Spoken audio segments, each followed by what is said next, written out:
In this video, I will show you how to download and install Panicore. First, we need to download the Steam app. Open your Google Chrome and search for store.steampowered.com. Link in description. Click on the Install Steam button on this page. Once you've done that, at the top right corner of your screen, click on the .exe file and open it. Complete the installation, and once finished, open your Steam app. In search bar, type Panicore and drop down you will see the game. If not, check video in description. If you see the game in drop down, click on the game. Now click on Add to Cart button beside original game. In new pop-up, click on View My Cart. Now click on blue Continue to Payment button. In payment methods, select your preferred payment method and proceed.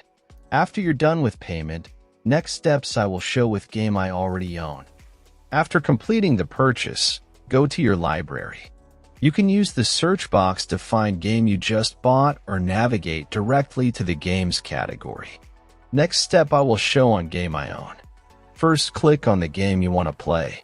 Now click Install. Complete installation process. When installation completed, click to play, and that's all. Thanks for watching, subscribe and help reach 1,000 subscribers mark so I can make more tutorials.